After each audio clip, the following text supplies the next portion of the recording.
Falávamos aqui da questão da Europa, esta que tem sido uma semana marcada por vários encontros, e sabe-se agora que segunda-feira há um novo encontro, desta vez em Berlim. Exatamente. Bom, isto vem reforçar aquilo que eu vinha dizendo. É que há aqui uma entidade coletiva, que é a Europa, muito embora as reuniões funcionem mais à volta de três personalidades. Starmer, Merz e Macron. Portanto, um pouco também Giorgia Meloni, de vez em quando, outras vezes Donald Tusk, também da Polónia, mas fundamentalmente estas três.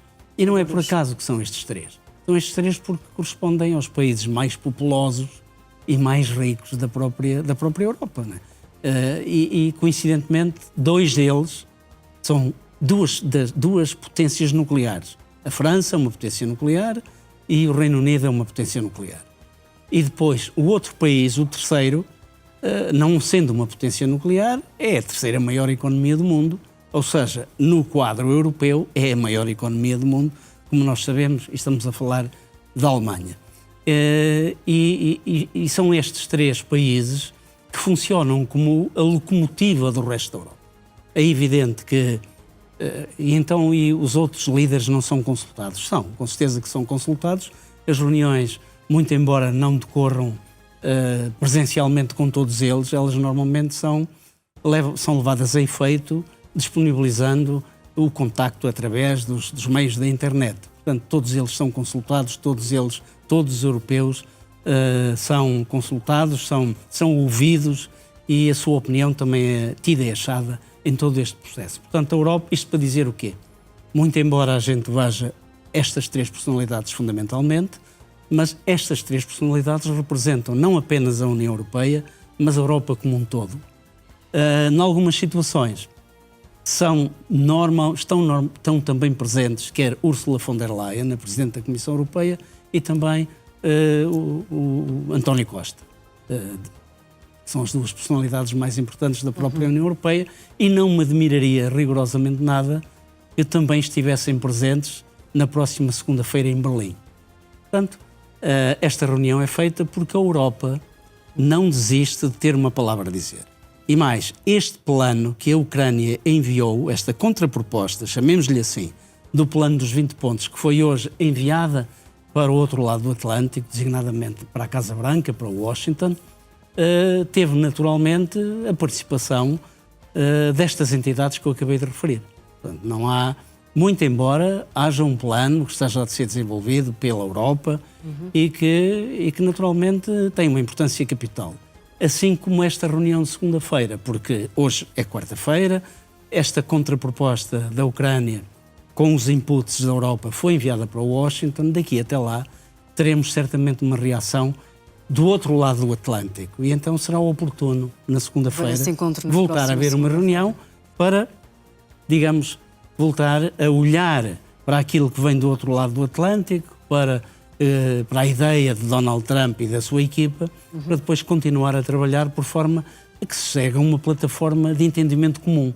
Porque o grande desejo dos europeus neste momento e da própria Ucrânia não é dar um chega para lá a Donald Trump, muito antes pelo contrário. Não há interesse nenhum da Europa neste momento em fazer isso. Há muito interesse em continuar com os Estados Unidos do nosso lado, do lado da Europa. Se os Estados Unidos continuam do lado dos europeus, essa é outra conversa. É outra questão. Questão. Entretanto, o porta-voz da Comissão Europeia informou que o governo ucraniano já anunciou a sua intenção de concluir as negociações até 2028. Até ao final de 2028. Até ao final de 2028. Será plausível este prazo? Aliás, deixe-me só dizer-lhe o seguinte, quando falamos no plano dos 20 pontos, um dos planos, eu não falei em todos, porque seria fastidioso, mas acho que vale a pena trazê-lo a palco agora. Um dos aspectos é os Estados Unidos comprometem-se a exercer magistratura de influência sobre a Hungria, porque a Hungria tem bloqueado sistematicamente a possibilidade da Ucrânia vir a integrar os 27 da União Europeia, passando a ser o 28º, e eventualmente a Moldávia poderá não ser o 27º, poderá ser outro país qualquer, mas pelo menos a ingressar na União Europeia. Portanto, este é um dos pontos dos tais 20. Portanto, é garantir de alguma forma, que a Ucrânia está no caminho certo para a União Europeia e que a porta está aberta, e que os Estados Unidos exercem uma estrutura de influência sobre a Hungria. Este é um dos pontos que vale a pena, já que vem a talho de foice, falarmos nele. A Hungria, a Ucrânia, e isto é o próprio delegado da Comissão que vem dizer que está muito bem encaminhada em 3 clusters, até à data, mas há mais outros 3 clusters que é preciso dar andamento. E tudo indica que, embora no plano dos 20 pontos a data que esteja referida não seja 2028, até, curiosamente até 2027, mas de uma forma mais, digamos, mais pragmática, mais realista, quando a Ucrânia diz que tudo fará para que até 2028 esteja plenamente preparada para ingressar na União Europeia, é uma franca possibilidade. Ou seja, neste momento, a porta da União Europeia está aberta desde que a Ucrânia cumpra com as suas obrigações, incite um combate ainda mais feroz à corrupção, que é endémica nestas paragens, como nós sabemos, não apenas na Ucrânia, mas em praticamente todas as antigas repúblicas da União Soviética, incluindo a própria Rússia, não é? Portanto, é um combate que tem que ser feito, é preciso cuidar as instituições, é preciso garantir uma série de aspectos. São os tais critérios de adesão à União Europeia, que estão em clusters, ou seja, estão reunidos fundamentalmente em 7 grupos. 3 deles estão em andamento, é preciso dar o pontapé de saída para os outros 3. E falávamos aqui da questão do empenho tanto da Europa como da União Europeia, e agora, no que diz respeito ao congelamento dos ativos russos, há aqui uma nova lei para evitar um possível veto por parte do inimigo. Nós ouvimos aqui de António Costa ontem uma perspectiva muitíssimo otimista relativamente a este aspecto, que a União Europeia não iria falhar à Ucrânia. A União Europeia iria continuar a apoiar a Ucrânia enquanto fosse necessário. E aqui o necessário é fundamentalmente dar-lhe uma estabilidade de planeamento financeiro. Aliás, trata-se de lhe dar estabilidade de planeamento financeiro não apenas para o ano que vem, mas para o ano seguinte, pelo menos a 2 anos. António Costa disse ontem, julgo eu, se a memória também não me atraiçoa, que este problema ficaria resolvido até dia 19 de dezembro, muito possivelmente irá ficar, até porque a filosofia que está a ser seguida agora pela União Europeia não é propriamente o confisco, mas é o congelamento permanente de cerca de 210 mil milhões de euros, portanto, de uma forma permanente.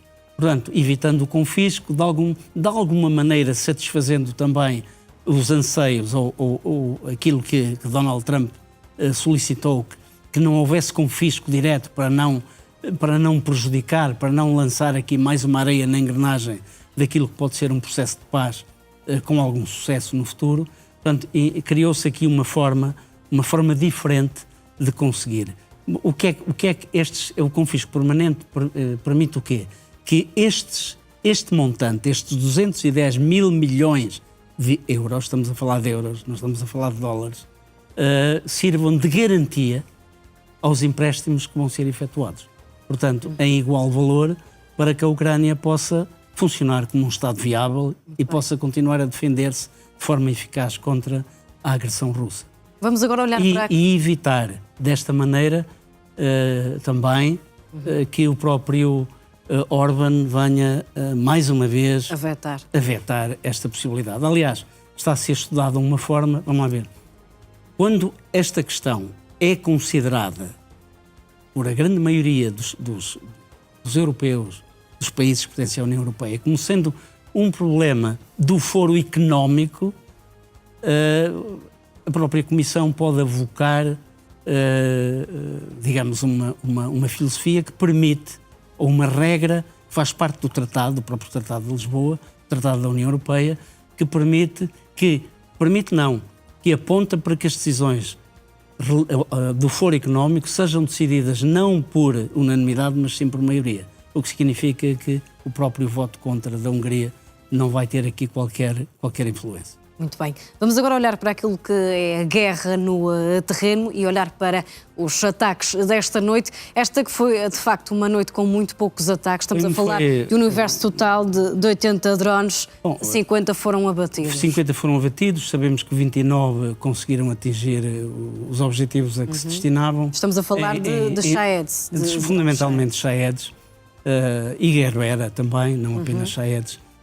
Mas a maioria deles Shahed, como nós sabemos. Destes 90, cerca de 70 são da classe Shahed. E foram fundamentalmente atingidos 7 locais, provocando alguma destruição e a ocorrência também de alguns feridos. Fundamentalmente esses são os dados que temos, mas comparado com a agressividade dos próprios bombardeamentos de outras noites, podemos dizer que foi uma noite relativamente calma. Sim. À luz daquilo que tem sido... À luz daquilo que tem sido as anteriores. Sim. Olhando agora para... Uma autêntica barbaridade. Sim. Olhando para a situação que temos vindo também aqui a analisar a evolução em Pokrovsk, sabe-se agora que houve fases desta guerra em que não havia tropas sequer ucranianas. Sim, é uma grande verdade e é o próprio comandante supremo das Forças Armadas ucranianas que o vem dizer. Até porque a linha de defesa estava a leste de Pokrovsk, não tinha recuado porque não havia uma ameaça direta ao perímetro urbano da própria cidade de Pokrovsk. O que permitiu que, da forma que nós conhecemos, aproveitando as condições climatéricas, fundamentalmente os nevoeiros cerrados, que pequenos grupos de combatentes isolados ucranianos conseguissem entrar no perímetro urbano de Pokrovsk e dentro do perímetro urbano instalarem-se em determinados locais e dar combate. Em determinada altura foi dito que Pokrovsk estava praticamente ocupado e dominado pelas forças russas. Pokrovsk, para os seus telespectadores terem uma noção mais exata, a área urbana de Pokrovsk corresponde a cerca de 29 km².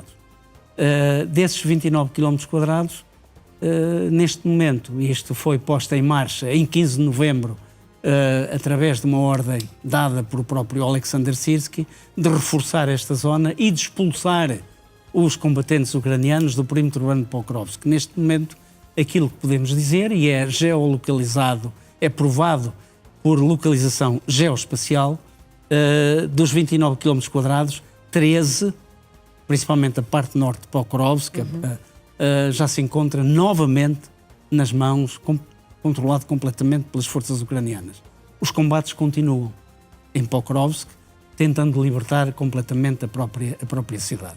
Aquilo que diz o Alexander Sirski, numa entrevista que dá, que é de facto interessante, ele diz que a Ucrânia, ou melhor, as forças armadas ucranianas, o seu exército, não se bate por ruínas. Quando determinadas localidades estão completamente destruídas pelos fogos ou pelas bombas CAB, pela artilharia russa, deixa de ser vantajoso bater-se por ruínas. E o que ele diz é curioso. Muitas vezes é preferível, e diz ele mesmo, tenho decidido mandar recuar as minhas forças por vezes 100 a 300 metros, porque prefiro recuar, nem que seja de forma temporária, 100 a 300 metros, do que perder nem que seja um único combatente. Portanto, a importância que a Ucrânia dá à preservação dos seus combatentes, é de facto notória e não tem nada a ver com a forma como a Rússia está a combater. De qualquer forma, Pokrovsk